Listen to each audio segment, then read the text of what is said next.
ये commercial plane landing के लिए बिल्कुल रेडी था, लेकिन रनवे से चंद मीटर्स ही दूर ये हादसा हुआ। एक परिंदा जोर से कॉकपिट स्क्रीन पे आ लगा। खुशकिस्मती थी कि स्क्रीन टूटी नहीं और जहाज बाहिफाजत लैंड करवा दिया गया।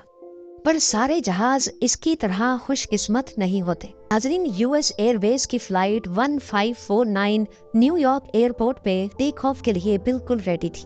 ये दिन था 15 जनवरी 2009 और दोपहर के 3:25 हो रहे थे। 1 मिनट बाद जहाज सक्सेसफुली टेक ऑफ कर गया और पायलट ने रूटीन के मुताबिक टेक ऑफ की खबर कंट्रोल टावर को भी भेज दी। ये जहाज एयरबस का A320 था, जिसमें 150 पैसेंजर्स और 5 क्रू मेंबर्स मौजूद थे। अगले 2 मिनटों तक जहाज मुसलसल एल्टीट्यूड गेन करता रहा, लेकिन 2818 फीट की ऊंचाई पर पायलट ने कनाडा गीज का एक बहुत बड़ा झुंड अपने रास्ते में आते देखा।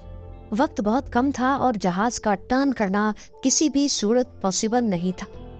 फिर वही हुआ जो कोई भी पायलट अपनी जिंदगी में फेस नहीं करना चाहता। लेकिन फ्लाइट 1549 के केस में परिंदे जहाज के दोनों इंजन्स में सक हो चुके थे। इसको हडसन रिवर में ही लैंड करवा दिया। मौके पर मौजूद बोट्स फौरन प्लेन के पास आए और सारे मुसाफिरों और क्रू को रेस्क्यू कर लिया गया। इस हादसे को मिरेकल ऑन द हडसन के नाम से भी याद किया जाता है और ये एविएशन हिस्ट्री में पहला और शायद आखिरी ऐसा वाकया था जिसमें एक भी कैजुअलिटी नहीं हुई।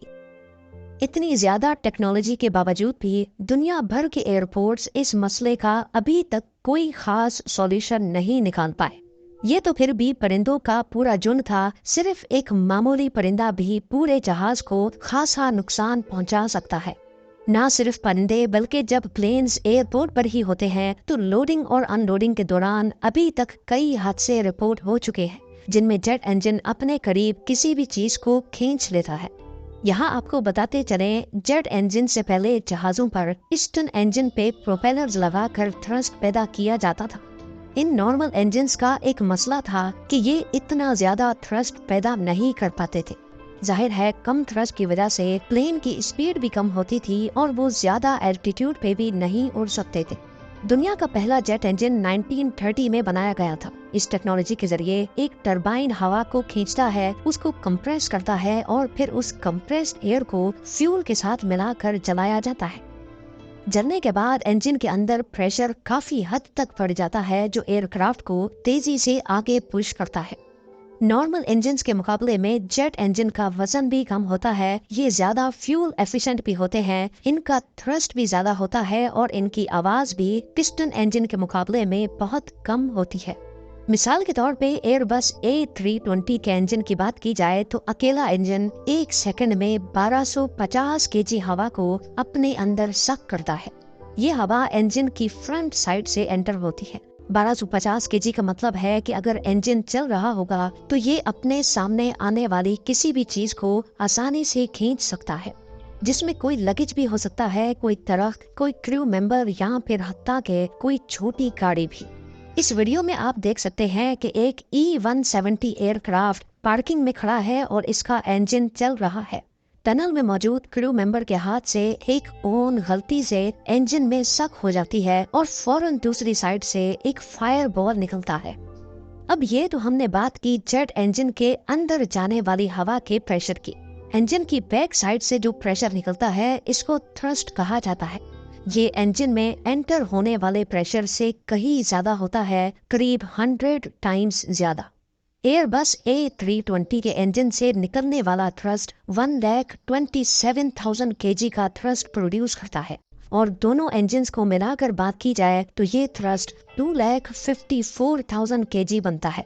ये इतना ही थ्रस्ट है जितना एक एवरेज ट्रेन इंजन का वजन होता है। यानी ये कहना गलत नहीं होगा कि टेक ऑफ के वक्त अगर जहाज के पीछे ट्रेन इंजन खड़ा किया जाए तो वो आसानी से पलट सकता है। इसका अंदाजा आप इस वीडियो से लगाएं जिसमें ये बोइंग 777 टेक ऑफ के लिए खड़ा है और इसने अपने काफी पीछे खड़े पूरे ट्रक को ही उल्टा दिया। इसके अलावा हमने कई ऐसी वीडियोस देखी हैं जिसमें सेंट मार्टिन एयरपोर्ट के करीब बीच पर टूरिस्ट जेट इंजन थ्रस्ट की वजह से उड़ उड़ कर गिरते हैं, जिनमें से अभी तक एक खातून की मौत भी हो चुकी है। ये वीडियोस देखकर हमें जेट इंजन के थ्रस्ट का अच्छी तरह अंदाजा हो चुका होगा। इन हादसात से बचने के लिए एयरपोर्ट अथॉरिटीज ने कई SOPs बना रखी हैं कि प्लेन के इंजन के आगे कब आ सकते हैं और कितना डिस्टेंस मेंटेन कर सकते हैं। सबसे बड़ा रिस्क बैगेज लोडिंग के दौरान होता है, क्योंकि उस वक्त प्लेन का इंजन भी ऑन होता है और लगेज लोडिंग भी उसके फ्रंट साइड से होती है। इस खतरे से बचने के लिए मॉडर्न एयरपोर्ट्स पे अब ऑटोमेटिक कन्वेयर बेल्ट के जरिए लगेज लोड किया जाता है। इसके अलावा बोर्डिंग के वक्त अक्सर एक टनल लगाया जाता है जो सीधा जहाज के दरवाजे से अटैच होता है। इसका मकसद पैसेंजर्स को लग्जरी प्रोवाइड करना नहीं होता, बल्कि ये एक्सीडेंट्स को अवॉइड करने के लिए लगाया जाता है। एयरपोर्ट अथॉरिटीज की सख्त SOP होती है कि प्लेन बोर्डिंग के वक्त इंजन के सामने कोई चीज ना पड़ी हो और जब सारा स्टाफ अपना काम करके साइड हो जाए तभी इंजन को ऑन किया जाए। प्लेन इंजन के टरबाइन पे लगा ये निशान भी इसी वजह से लगाया जाता है ताकि रोटेशन के वक्त हमें आसानी से दिख सके कि टरबाइन घूम रहा है। ये तो रहे वो इकदाम जिससे ह्यूमन एरर की वजह से नुकसानात से बचा जा सकता है, लेकिन बर्ड्स का क्या? वो तो ना समझ है, बेजबान है। एक एस्टिमेट के मुताबिक हर साल एविएशन इंडस्ट्री को सिर्फ बर्ड्स की वजह से 120 करोड़ डॉलर्स का नुकसान होता है। एविएशन इंजीनियर्स और एयरपोर्ट अथॉरिटीज पिछली कई दहाइयों से इस मसले का हल ढूंढ रही हैं, लेकिन ताहाल अभी तक नाकाम है। पर ऐसा नहीं है कि परिंदों को प्लेन से दूर रखने की कोशिश ही नहीं की जा रही। यही वजह है कि हमें एयरपोर्ट्स के कंपाउंड में दरख्त नजर ही नहीं आते, खास तौर पे रनवे के आसपास, क्योंकि वो दरख्त ही है जिन पर परिंदे आकर बैठते हैं या अपने घोंसले बनाते हैं। एयरपोर्ट्स शायद वाहिद ऐसी जगह है जहां मास लेवल पे परिंदों को भगाने की कोशिश की जाती है। कहीं गन शॉट्स फायर करके उनको डराया जाता है, कहीं स्टैचूज खड़े किए जाते हैं या फिर कहीं शिकारी जानवरों की आवाजों को लाउड स्पीकर पे चलाया जाता है। कई एयरपोर्ट्स पर तो शिकारी कुत्तों और बाज को रखा जाता है ताकि वो कंपाउंड पे किसी परिंदे को भी नहीं आने दे। इसके साथ साथ एयरपोर्ट्स पर कोई भी ऐसी चीज नहीं छोड़ी जाती जो परिंदों को अपनी तरफ अट्रैक्ट करे, जैसा कि ओपन पॉन्ड्स जहां से परिंदे पानी पी सके। यहाँ तक कि अब आर्टिफिशियल इंटेलिजेंस को इस्तेमाल करके रोबोटिक फेलिकन्स भी बनाए जा रहे हैं जो दूसरे परिंदों को एयरपोर्ट से दूर रखेंगे। अब यहाँ आप सोच रहे होंगे कि इतना परेशान होने से अच्छा प्लेन के इंजन पर ही कोई प्रोटेक्टिव नेट क्यों नहीं लगा लेते। इससे सिर्फ परिंदे ही नहीं बल्कि कोई चीज इंजन में एंटर ही नहीं हो सकेगी। असल में ये जेट इंजन्स इतनी ज्यादा क्वांटिटी में एयर सक करते हैं कि इनके आगे अगर मैश या नेट लगाई गई तो उससे एयर फ्लो काफी हद तक डिस्टर्ब हो जाएगा।